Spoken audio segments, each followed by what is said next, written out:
Hello and welcome, I'm Joshua Barnes and you're watching The World Report. Let's first take a look at our headlines. US President Donald Trump says it is up to Europe to provide security guarantees for Ukraine ahead of a meeting with UK Prime Minister Keir Starmer. Ukrainian President Volodymyr Zelenskyy is set to head to the States to sign a mineral deal which currently excludes Washington's guarantee of support. Hamas has handed over the bodies of 4 deceased hostages in exchange for hundreds of Palestinian prisoners. This signals the final exchange in the first phase of the Gaza ceasefire deal, when negotiations on the second phase yet to start as planned.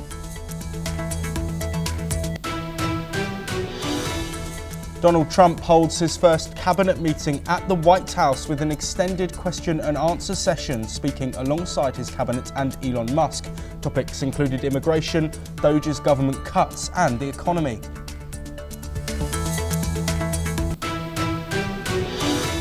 Meanwhile, Trump has continued his tariff threats, including a potential 25% duty on EU imports. Meanwhile, Trump says tariffs against Mexico and Canada will go ahead despite broader efforts from the nations relating to immigration and the drug trade.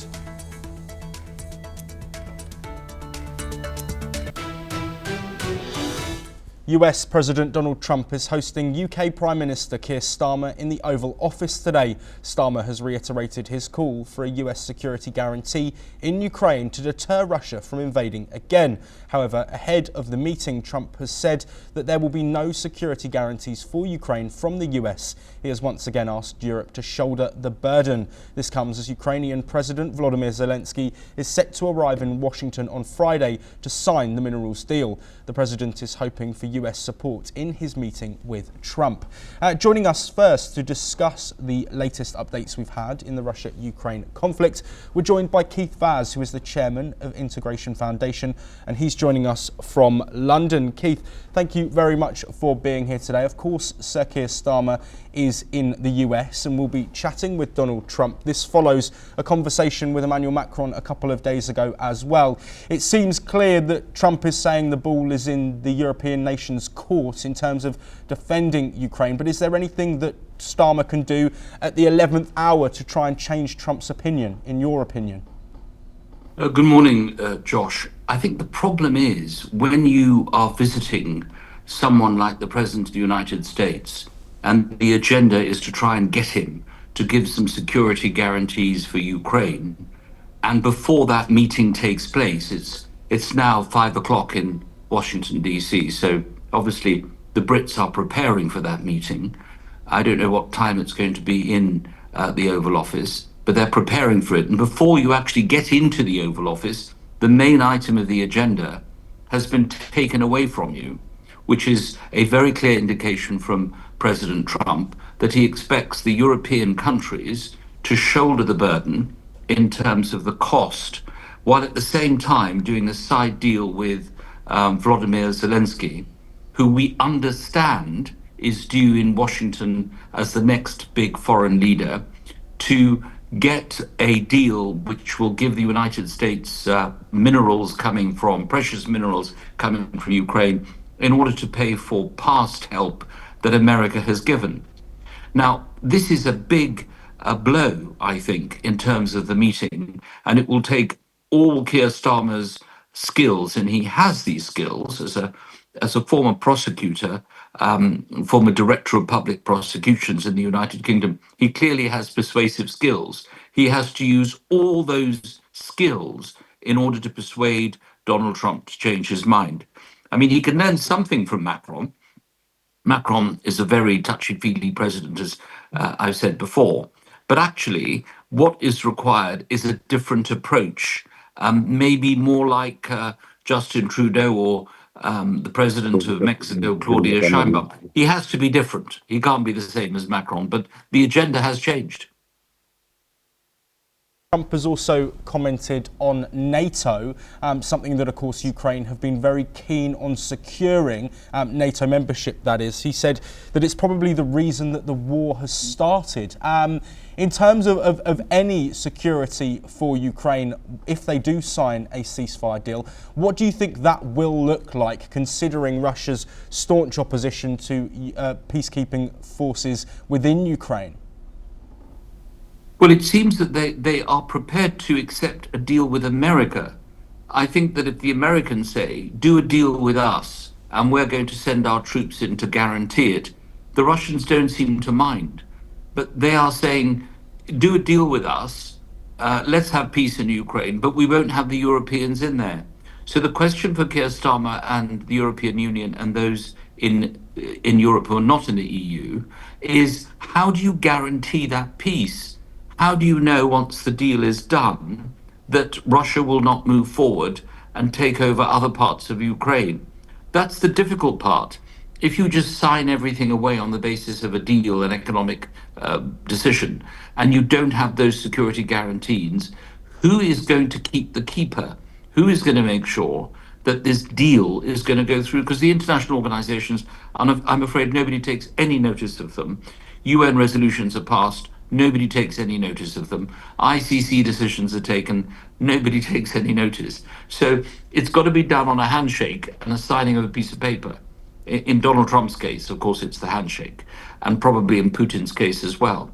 So these two presidents can make a deal, but the Europeans are clearly very worried that once that deal is made, who is going to guarantee the peace? It's not just about Ukraine, by the way. Of course, the security of Ukraine is very important.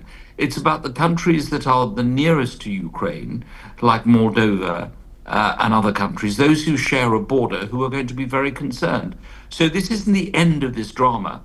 After today, this weekend, Keir Starmer will be hosting his own conference in London, and they're all going to be sharing information as to what they're going to do about the situation. But clearly, Europe has to step up.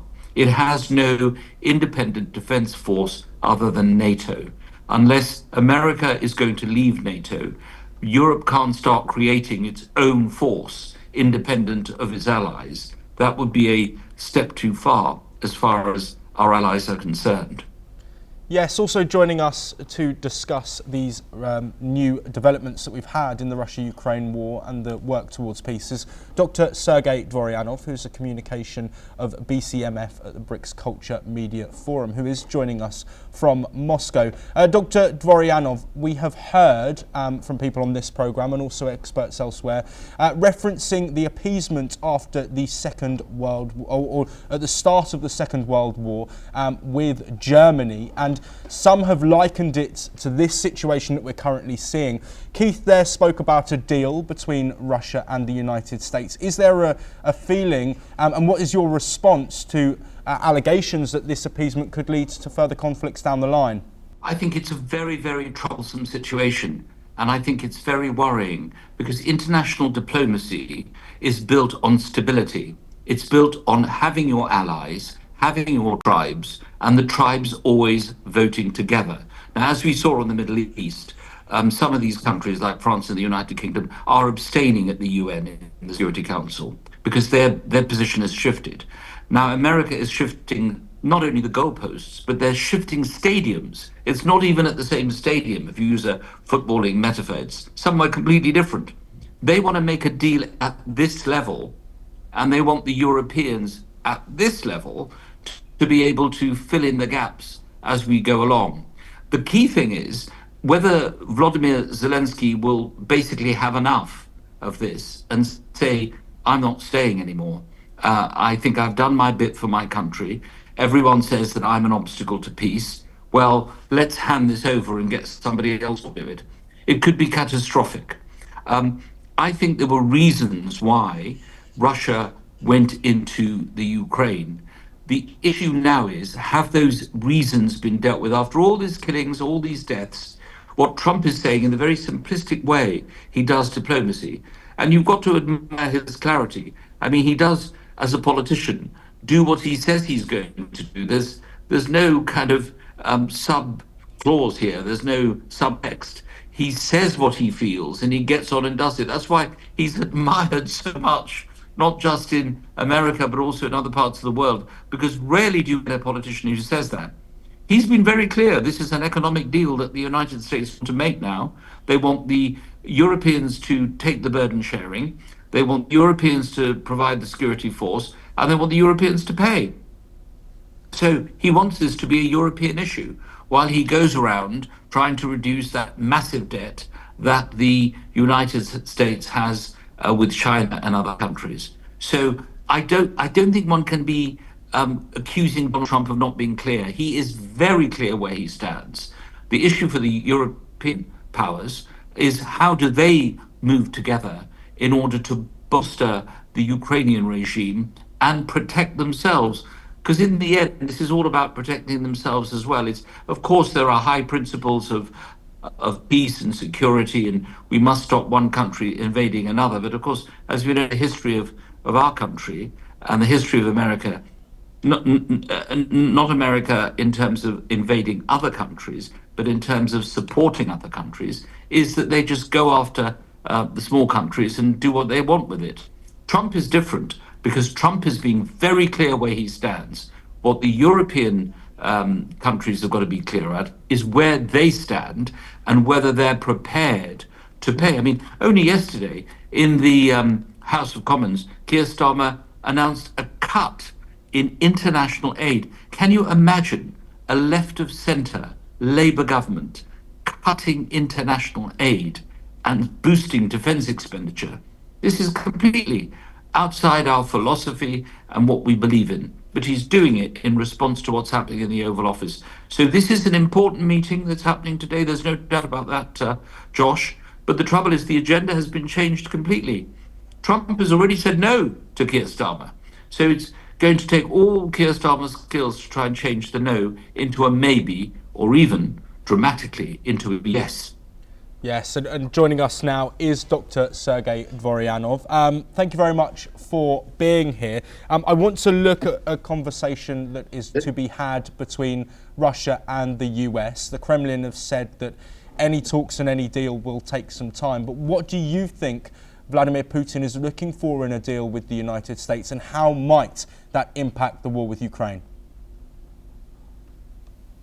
I am, first of all, thank you for this question. It's a very important question for all of us. We feel some anxiety about the future generations. And first of all, I would like to tell that I completely agree with the previous speaker that modern diplomacy was completely destroyed because modern diplomacy was based on the particular interests of each different countries.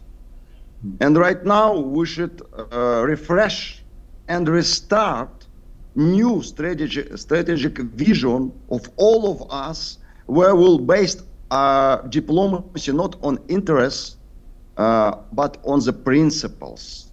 That is most important, because all of us were human beings. And of course, all humanity, all this civilization was created by God, and we have some purpose, some goal of life. And the criterion of progress is not only economical level, is not only luxury life, is not only to be strong and power and fight with each other like animals. No, not at all. We are human beings. And we have another purpose, another vision, another mission as well, which is spirituality, which is spiritual research about our spiritual identity. Identity is the most important. That we're not only individuals like selfish and self-satisfied and greedy personality. That's why I completely believe that Donald Trump is a hero of modern age. Why? Because he is such a kind, extremely extraordinary hero who can transform enmity to friendship. Look, before it was a very deep conflict between East and West. Everybody hate each other. Right now, we have a chance to sit on the table, to start negotiate peacemaking dialogue. And during this peacemaking dialogue, at least we start with a smile, with a trust to each other. I can see that my colleague is smiling right now, and I'm so happy. It gives me some joy, real joy, because see, all this mood of fighting and conflict, that is a type of ignorance. Absolutely, I'm absolutely true. I'm speaking like a religious philosopher. I'm speaking like Dr. a Dvoryanov, spiritual sorry to interrupt you. I get what you're saying, but there also needs to be an understanding that the fighting is ongoing. 166 Russian drones striking Ukraine last night. North Korean troops now re-engaging, having been sent from the country to fight against Ukrainian forces. So although there is positivity, although there is happiness and joy over the fact that Russia and the US are bringing together formerly divided nations, there is still a reality on the ground that the war between Russia and Ukraine is continuing, and without a peace deal being agreed by both sides, that's going to continue. So in that instance, what is Vladimir Putin's mindset moving forward, looking at peace and whether that means concessions as well? One more time, can you repeat the question? Yes, absolutely. We're looking at an active war, a war that is continuing. 166 Russian drones attacking Ukraine overnight. North Korean troops are now back fighting against Ukrainian forces, or will be very soon, according to South Korean sources. So although there is positivity around the unity between Russia and the US and the new unity, there is still loss of life and there is still fear amongst people living in the war-torn regions. So how do we get past that, and what does Russia need in any negotiations to make sure that it's happy with the outcome of this peace talks? First of all, we understand when any one particular death is always tragedy. And 1,000 deaths, and that is like only statistics. When we're speaking about the war, of course, in the war it should be some loss to each country. That's why the war is a big challenger, and that is a big catastrophe for all humanity. Regarding Russian Federation, Russia will not stop to complete our spiritual mission, which is, first of all, we should remove all Nazi movement inside Ukraine. Thank you very much, Dr. Dvoryanov, and thank you very much, Keith Vaz, for joining us. We will now move on, and rising tensions in the Taiwan Strait are continuing as Taiwan detects a record 45 Chinese aircraft and 14 warships near its territory. Taipei condemns China's military drills and accuses Beijing of dangerous provocations, urging global attention to regional security. Let's have a closer look in this report. Tensions escalate in the Taiwan Strait as Taiwan reports detecting 45 Chinese aircraft near the island, the highest number recorded this year.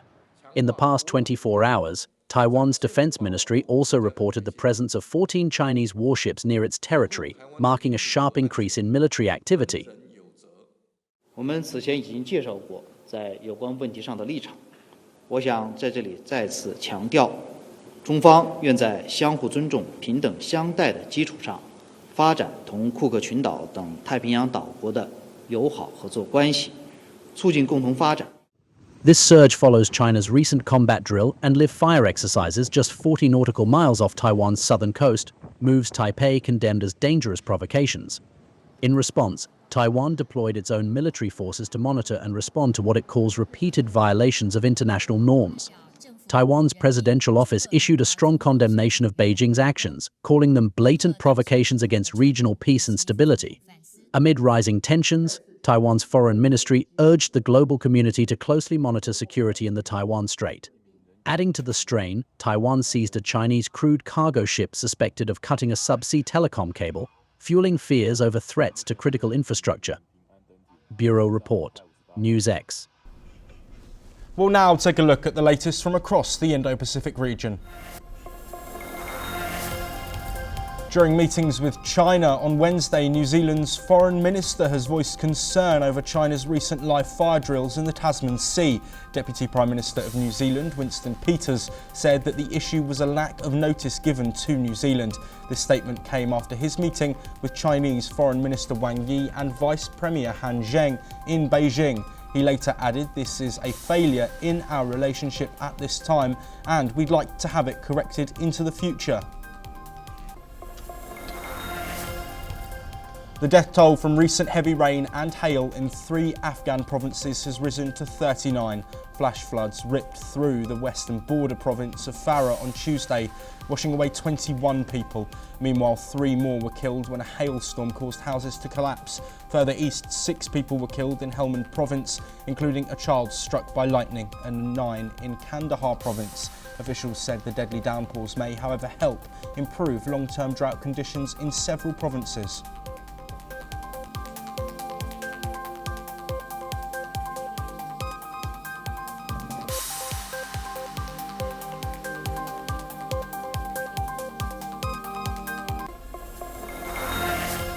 At least 18 people have been killed and 23 injured in eastern Thailand after a tour bus rolled upside down into a ditch. Police say the vehicle's brakes failed and the driver lost control. Local authorities say around 20 injured passengers of the 49 on board were taken to hospital, warning that some remained in a critical condition. Prime Minister Shinawatra expressed her condolences to the victims' families, saying an investigation is ongoing. At least 1 person has died in a wildfire that damaged more than 80 buildings and forced the evacuation of hundreds of residents in Japan. Military helicopters have been mobilised to try and douse the flames raging in forested areas of Ufanato. Aerial footage shows the bright orange blaze reducing several houses to charred frames. A local police officer stated that 1 burned body was discovered and transferred to a nearby police station.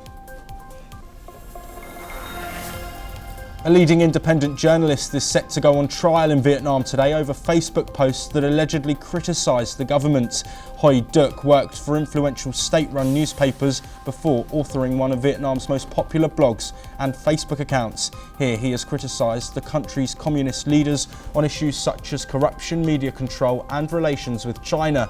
The 63-year-old journalist is accused of posting 13 articles on Facebook that infringed on the interests of the state. He faces 7 years in prison if convicted. That is all we have time for, but we'll be back with more of your latest international news very soon.